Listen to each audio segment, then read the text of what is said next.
Alors je voulais vous montrer comment je procède pour faire un tirage grand format. Ce que vous voyez là, c'est un négatif sur papier.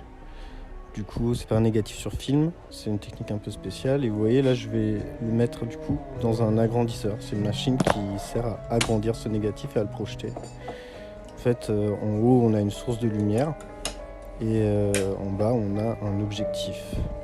Du coup, c'est un Laborator 138 que j'ai modifié. J'ai modifié la tête de lumière pour qu'elle soit plus puissante, pour que ça puisse traverser le négatif qui est en papier et qui n'est pas en film. La tête, elle pivote. Et ça va me permettre de projeter du coup le négatif sur un mur. Vous voyez, la lumière sort de l'objectif et l'image est projetée sur le mur. Donc, ce qui reste maintenant, c'est de projeter cette image sur une surface sensible.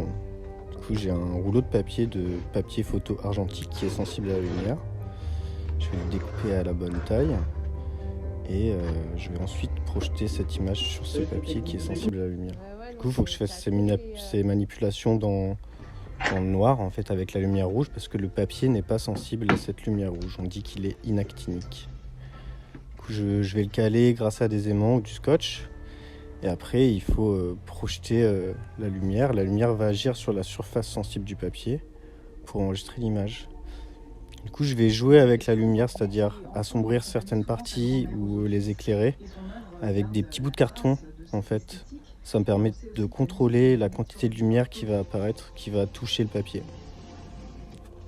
Une fois que c'est fait, que j'ai projeté du coup l'image sur papier, il y a une image qui est prête à développer, qui n'est pas encore sur papier. Il faut maintenant du coup plonger ce morceau de papier dans de la chimie.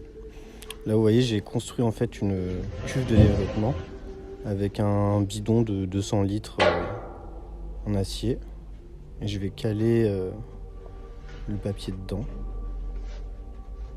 Je fais tenir grâce à des petits aimants.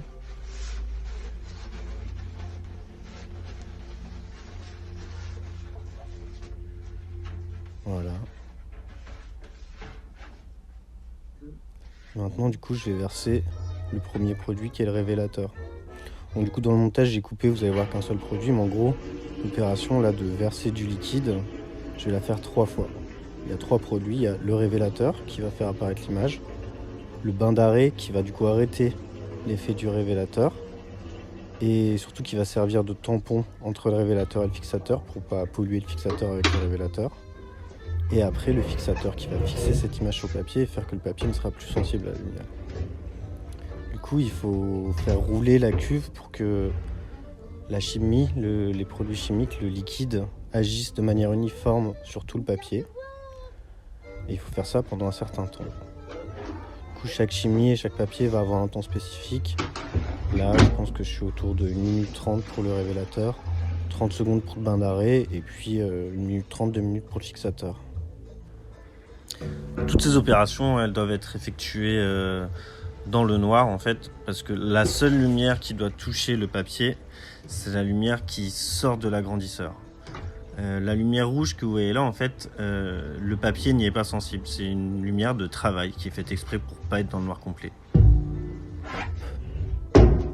L'image est fixée. Il faut rallumer la lumière. Et il est temps d'ouvrir la cuve et de voir le résultat. C'est toujours un moment très stressant parce que je suis jamais sûr d'avoir fait les bons choix. Il y a 1000 erreurs qui sont possibles et du coup, faut pas s'être foiré quoi. Surtout avec une grande feuille comme ça qui coûte pas mal de fric. Et voilà le tirage.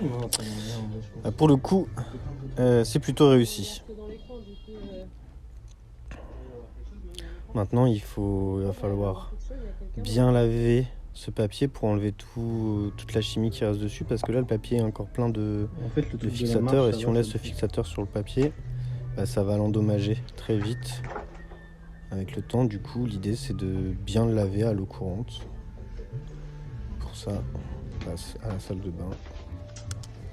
Alors ça a l'air simple comme ça, mais il faut savoir qu'avant d'avoir le résultat final, j'ai passé plusieurs heures à faire des tests.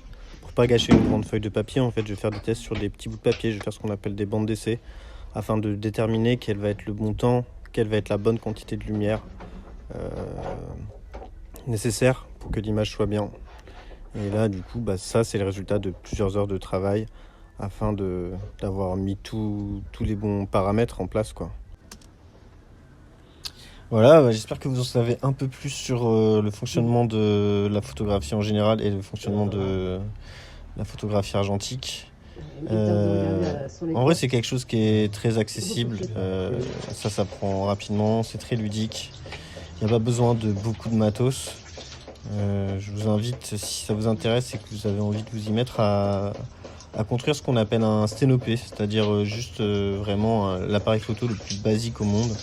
Prenez une canette en aluminium, vous faites un trou dedans, qui sera votre objectif, et puis vous mettez une feuille de papier sensible dedans.